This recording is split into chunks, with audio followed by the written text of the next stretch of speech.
And then it happened. I wondered, I had this word about Washington, D.C., and I told quite a few people, I've never been in Washington, D.C. I don't know anyone there.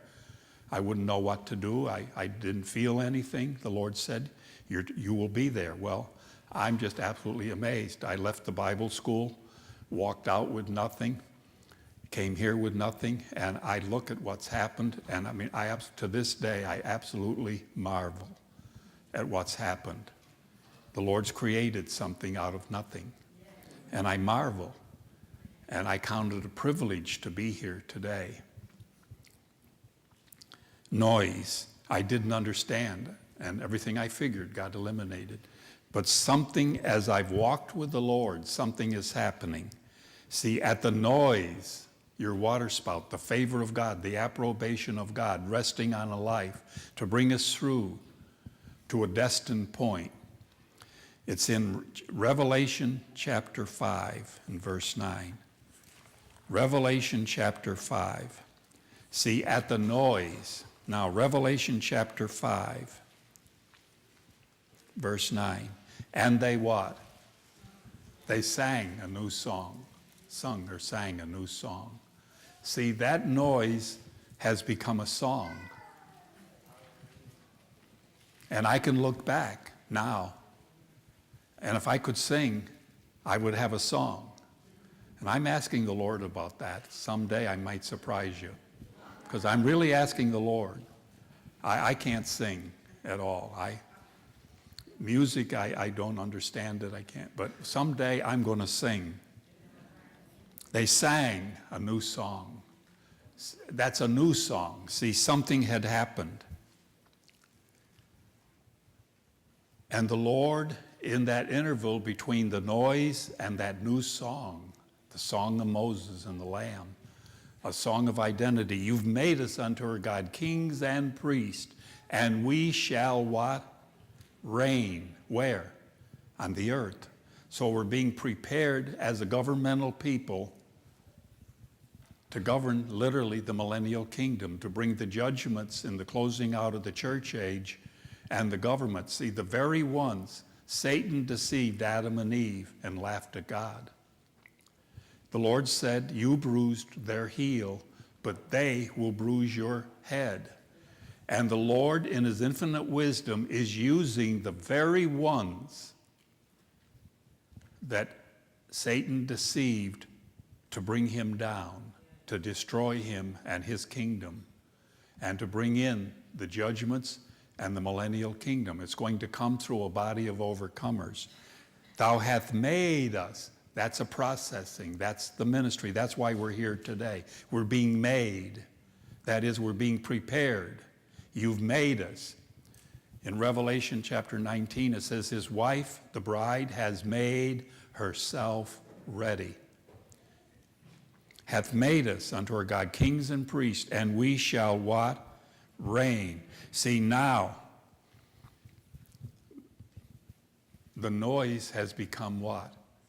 A song. I have understanding, and we're working towards that in preparation. And that's going to come through a direct point of intervention. We're going to be lifted into a higher realm of authority. Our eyesight is going to become as a flame of fire. It's going to be judgment. We're going to see and understand, and they'll flow out in authority. The word with what? Consequence. Today we're living in the day of grace. There is no consequence, but that's coming. You've made us kings and priests. As a king, I'm going to rule with the Lord as a son. As a priest, I'm going to minister to the Lord as a bride. It's the two sides of the same coin. I'm going to minister to the Lord as a bride in a relationship with him. And then in that relationship, I'll become one with him so that he, the corporate, the head and the body, united together, will function in the outworking of his purposes. There's an interesting verse. It's in Daniel chapter 7. I'm just going to mention it for a moment. And one other thing, and then we're going to, and I'll come back to this because I want to talk just a moment about the wheel within the wheel. The Lord's getting us ready for that. Daniel chapter 7 and verse 9. I beheld till the thrones were cast down. The Ancient of Days did sit, whose garment was white as snow. You can read this in Revelation chapter 1. It's the description of Jesus. His hair was like pure wool. His throne like the fiery flame. That's the eyes as a flame of fire. And his wheels as burning fire. That's glory. That's moving. Wheels speak of movement. And this has to do with God the Father being in control, full control of the universe, of all creation. That wields the outworking of his higher purposes. It speaks of myriads, 10,000 times 10,000 and thousands of thousands, the host of heaven, and all that goes on, and all creation. This wields his oversight, but he's given Satan, who rose up in rebellion, he's given him a temporary authority. He said he could rule in effect better than God. And the Lord is permitting it for a season. And all creation has seen how Satan rules. Hatred, war, violence, wrath, death, famine, on and on, sickness and disease. They have never seen how God rules. Because the word we received, he rules where? Presently within our lives. And we can never rule others until we have submitted to his rule over what? Our lives. And that's the emphasis today, that we're being prepared and made ready. And so his wheels. Now, Ezekiel chapter 1, for just a moment. We're going to come back to this in some future meetings.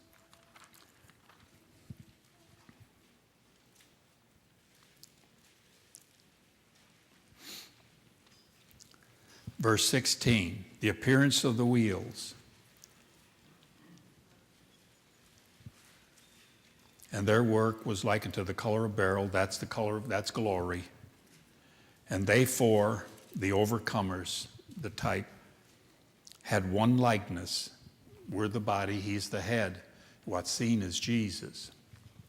Their work, as it were, a wheel in the middle of a wheel.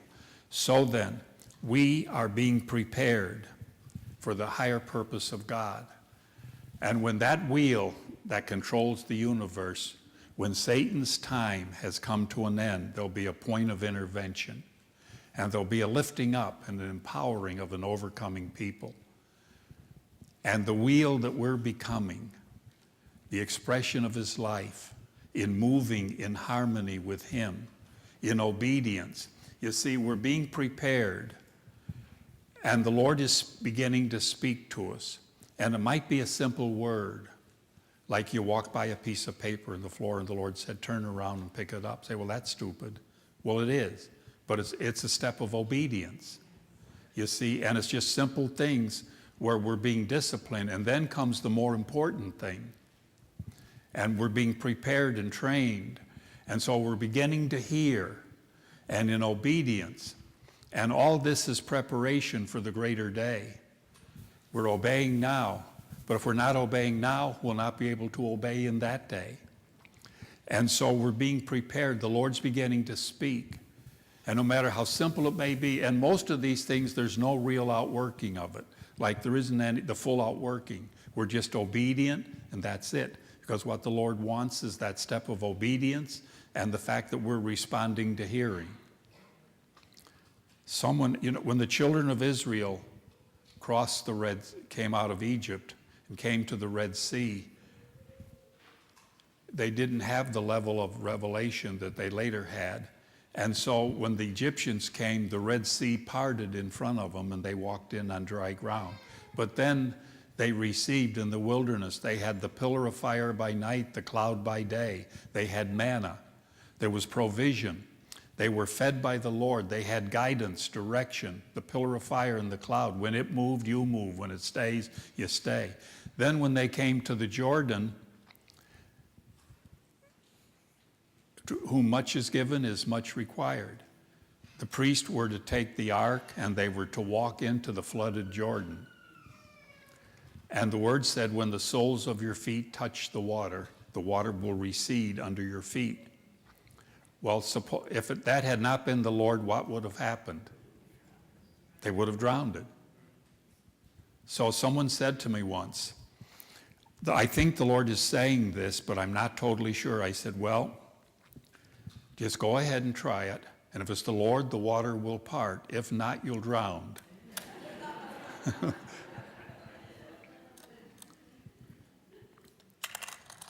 Amen. If it's something that's not really critical, that's one way to find out. But you see, I probably learned more by the things I've done wrong than I have by the things I've done right. Because it becomes a lesson, and I learn, and I go back, and I get it right. So I learn. And so these wheels, verse 12 of Ezekiel chapter 1, they went every one straight forward. Whither the Spirit was to go, they went, and they turned not when they went. That's the difficult part. It's nice to do detours and stop off. You know, sometimes the Lord gives a word, and that word is for a particular place at a particular time. And I've learned the hard way that if the Lord gives me something like that, and I tell someone, when I speak it out, it's gone. It's gone. And when I get to where I should be, there's no power. The word is void. I've learned that one the hard way. When there's a word, you keep it. And the word is not, sometimes a word comes in the presence of the Lord in a meeting, and then it gets shared when it's really not for this meeting at all. It's a word that you're to hold, and you're in an atmosphere where you could receive it. You need to know. It's a word in season. There's a timing. A word in season to him that's weary. So there's the right word, the right time, the right place, and the right person. And so we're going beyond just receiving and giving.